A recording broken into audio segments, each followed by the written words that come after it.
Alright, it's time for another 6.5 Creemoor video. I've got a half a box of the Berger 140 hybrid target laying around, so I thought we'd give those a try. The Creemoor's been shooting everything really well, so it'll be interesting to see what they do with the Bergers. So today we're using H4350 and the Berger 140 hybrid target, Winchester number 41 small rifle primers, and new Starline small rifle primer brass. So these hit the lands in my rifle at about 2.9 cartridge overall length. So we're going to load them today at 2.850. We're going to start out at 41.7 grains and work our way up to 42.9. We've used H4350 enough with some 140 grain bullets. I think these are going to be some pretty decent loads, probably near max. So hopefully they shoot really good. Let's get on the range and let's find out. Alrighty, we are out here on the range. This is my 24-inch 6.5 Creemoor Savage 110 Tactical mounted in an MDT XRS chassis. It's got an Athlon 6-24 Midas Tac optic. We're shooting the 140 Berger today with H4350. Target is at 100 yards. The gun is clean and the gun is cold. These are the first shots I've fired out of the gun since cleaning. We're getting velocity through the lab radar. We are going to magazine feed these because these are just short enough to go in our magazine.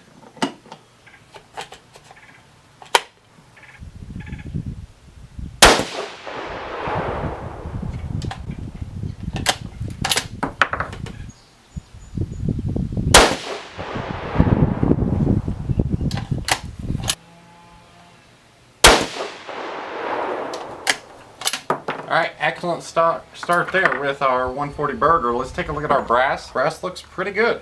Not seeing anything really on the brass. Looks like our velocity was 2720 average with an SD of 8.9. So nothing to complain about there on our cold bore group. Now we are a little bit higher than what I expected with that starting load as far as velocity goes. So hopefully we don't get any pressure signs as we move up. But we're going to find out here. Alright, moving on to the next group.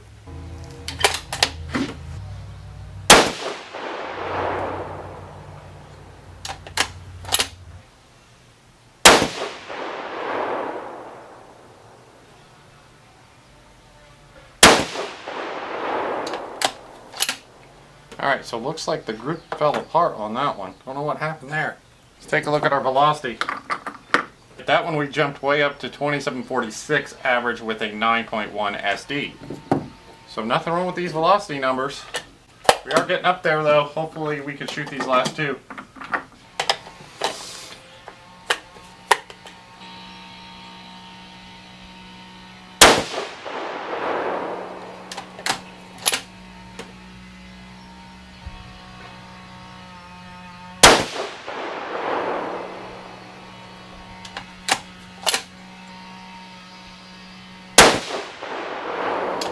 Alright, looks like another good group. Let's take a look at this last piece of brass. Alright, that one didn't crater near as bad as the one before it. So, I think we can get away with shooting this last group.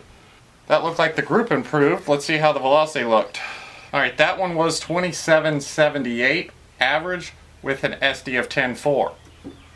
So, good number so far. We are definitely up there. Didn't think we'd get to 2800 feet per second. But, it looks like with this last group we probably will. There are some very slight pressure signs on the brass, but like I said, we're going to go ahead and shoot this last group here. I think it'll be just fine. Alright, last group.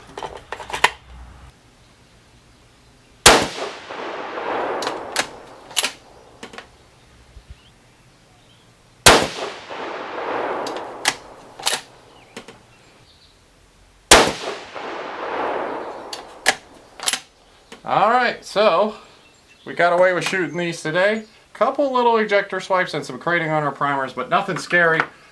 Let's take a look at our velocity on that last group there. Alright, so that last one we were looking at 2815 average with an SD of 4.2. So good numbers out of our velocity today. Let's get over and let's check out the target. Alright, so we are back on the bench here, taking a look at the target. The first group at 41.7 grains, shot 2720 feet per second with an 8.9 SD, 0.28 inch group.